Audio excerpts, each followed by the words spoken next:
एक विधवा की दर्द भरी कहानी। ये कहानी नीलम और विकास की है। नीलम अपनी शादी के 1.5 महीने बाद ही विधवा हो जाती है और उसके जीवन में अचानक ही पतझड़ आ गया था। नीलम को ऐसा लगता था जैसे वह संसार की सबसे बदनसीब औरत है। उसकी आंखों के आगे उसका अंधेरे जैसा भविष्य हमेशा घूमता रहता था। नीलम के घर में सिर्फ उसकी बूढ़ी माँ थी और नीलम के पति के गुजरने के बाद नीलम के पिता भी इस डेथ में गुजर जाते हैं। एक बड़ा भाई था, लेकिन वो तो सबसे मुंह मोड़कर अपनी पत्नी को लेकर कहीं और रहने चला जाता है। इसलिए अब नीलम को लगता था कि जिंदगी में कभी भी खुशी उसके दरवाजे पर दस्तक नहीं देगी। इधर विकास की बात करते हैं। विकास की शादी 2 साल तक तो अच्छी चल रही थी, लेकिन फिर उसकी पत्नी का किसी और के साथ चक्कर चलने लगा और वो उस दूसरे आदमी के साथ खुलेआम अय्याशी करने लगी। फिर कुछ ही दिनों में उसने विकास को तलाक देकर दूसरे आदमी से शादी कर ली। विकास अपनी पत्नी से बहुत प्यार करता था, लेकिन तलाक होने के बाद वह अपनी पत्नी के बिना बिल्कुल ही अकेला सा हो गया और अपनी सुनसान वीरान जिंदगी अकेला ही काटने लगा। वह नहीं जानता था कि अब उसका भविष्य कैसा होगा, कभी वह फिर किसी से शादी कर पाएगा या नहीं। तभी एक दिन नीलम और विकास दोनों ही किसी की शादी की सालगिरह में जाते हैं। नीलम की एक सहेली विकास को जानती थी और उसी ने ही उन दोनों को मिलवाया। विकास से मिलकर नीलम को अच्छा नहीं लगा, क्योंकि विकास अपनी पत्नी के बारे में नेगेटिव बातें कर रहा था और यह सुनकर नीलम को विकास पर गुस्सा आ रहा था कि वह औरत के बारे इतना गलत कैसे बोल सकता है।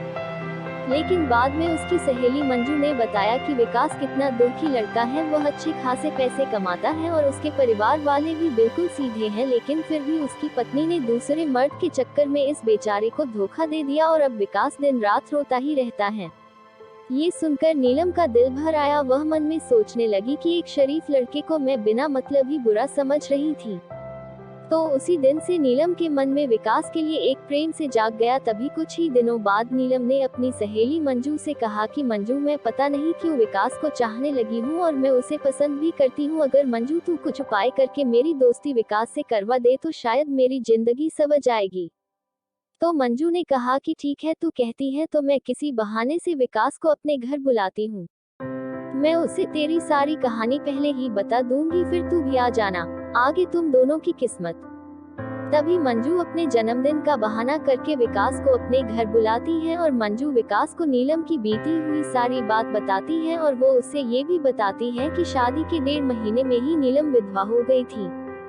विकास को नीलम का ऐसा हाल देखकर उसे बहुत दुख होता है। तभी विकास नीलम से मिलता है और उसे समझता है वाकई में नीलम एक बहुत दुखी लड़की थी। अब विकास ये तय कर लेता है कि वो नीलम का सहारा बनेगा।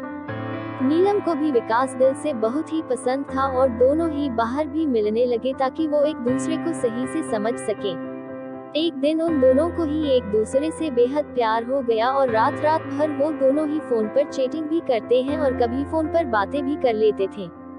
विकास बहुत ही रोमांटिक लड़का था। वह अपनी बातों से नीलम का दिल जीत चुका था। नीलम को भी विकास के मुंह से अपनी तारीफ सुनना बहुत ही अच्छा लगता था। दोनों ही हर रविवार को मिलते थे, पार्क में घूमने जाते थे और कभी कभी रात को होटल में डिनर करने भी चले जाते थे। तभी एक दिन नीलम विकास को अपने साथ अपने घर ले गई और उसे अपनी माँ से मिलवाया। विकास ने जब नीलम की माँ के पांव छुए तो नीलम की माँ रोने लगी और विकास का हाथ पकड़कर कहने लगी कि बेटा, मेरी बेटी का सहारा जरूर बनना और उसका साथ कभी भी मत छोड़ना, मेरे सिवा इसका कोई भी नहीं। अब मेरा भी कोई पता नहीं कब उस भगवान का बुलावा आ जाए। अगर मैं मर गई तो मेरी जवान लड़की का क्या होगा। ये सुनकर विकास की भी आंखों में आंसू आ गए और नीलम भी खूब रोने लगी। तभी विकास ने कहा कि मां जी, आप बिल्कुल चिंता न करें, नीलम का मैं मरते दम तक साथ नहीं छोड़ूंगा और आपको भी कुछ नहीं होगा और आपकी बेटी का मैं जिंदगी भर ही ख्याल रखूंगा। ये सुनकर नीलम की माँ और नीलम को बहुत ही अच्छा लगा और नीलम विकास का हाथ अपने गालों पर लगाकर रोती है। तभी एक दिन दोनों ही पार्क में बैठे थे तो नीलम ने कहा कि विकास, तुम अपने घर वालों से मुझको कब मिलवाओगे। विकास ने बात टाल दी और उससे प्यार भरी बातें करने लगा और कहा, नीलम, मैं तुम्हारे बिल्कुल नजदीक आना चाहता हूँ, बोलो तुम मुझे अपने करीब कब आने दोगी। लेकिन नीलम विकास को अपने करीब आने से मना करती है, मगर फिर भी थोड़ा बहुत वो दोनों प्यार कर ही लेते हैं। तभी नीलम की सहेली मंजू ने नीलम के कान भरना शुरू कर दिए।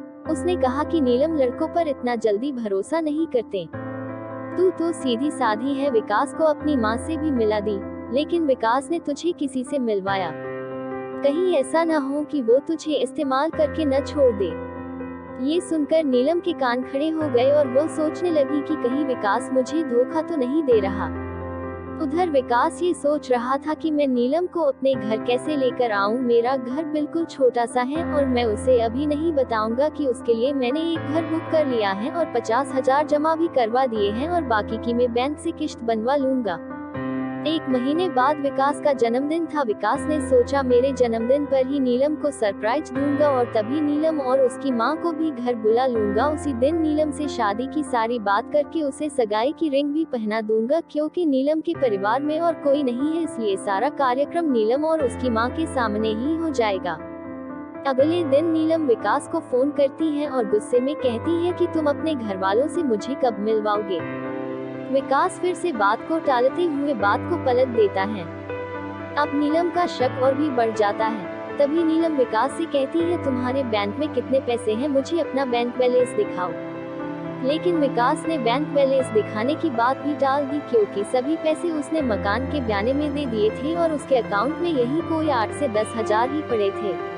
नीलम का शक अब बढ़ता ही जा रहा था और वो ये सोच लेती है कि विकास वाकई में मेरा इस्तेमाल कर रहा है और वो मुझसे शादी भी नहीं करेगा, इसलिए नीलम विकास का फोन तक उठाना बंद कर देती है।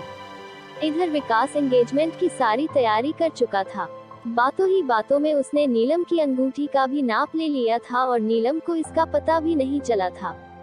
विकास ने नीलम की तरफ से खुद की भी अंगूठी बनवा ली थी ताकि नीलम की माँ का कोई भी खर्चा न हो सके। विकास ने किसी से थोड़ा कर्जा लेकर नीलम के लिए साड़ी और उसका सारा सामान खरीद लिया था और उसकी माँ के लिए भी एक सुंदर साड़ी खरीद ली। अब विकास ने सबको ये कह दिया कि मेरे जन्मदिन वाली रात को मेरी सगाई नीलम से है और उसके घर में भी उसने सबको बता दिया था। सारी तैयारी हो चुकी थी। तभी एक दिन विकास ने नीलम को 3 बार कॉल किया, मगर नीलम ने उसका फोन गुस्से में उठाया और कहा कि क्या बात है, जल्दी कहो। तो विकास ने कहा कल शाम को 5 बजे तुम और तुम्हारी माँ को मैं लेने आ रहा हूँ। तो नीलम ने कहा कि मुझे कहीं भी नहीं जाना। तो विकास ने कहा कि नीलम कल मेरा जन्मदिन है। विकास ये बताया, लेकिन फिर भी नीलम ने विकास को जन्मदिन की बधाई नहीं दी। तभी नीलम ने सोचा कि जन्मदिन में चली जाती हूँ, इससे विकास का पर्दाफाश भी हो जाएगा। अगली शाम नीलम और उसकी माँ तैयार हो जाती हैं और अनिल की गाड़ी में बैठकर उसके साथ चली जाती हैं। पूरे रास्ते नीलम ने विकास से कोई भी बात नहीं की, उसे तो विकास के रूप में एक धोखेबाज नजर आ रहा था। तभी जैसे ही नीलम विकास के घर की दहलीज पर कदम रखती है, वैसे ही विकास की माँ आरती की थाली लेकर आती हैं और नीलम को टिका लगाकर उसकी आरती उतारती हैं।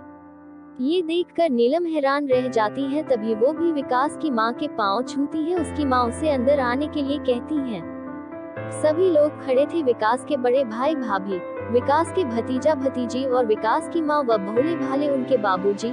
सभी लोग नीलम और उसकी माँ का स्वागत करते हैं और बैठने के लिए कहते हैं।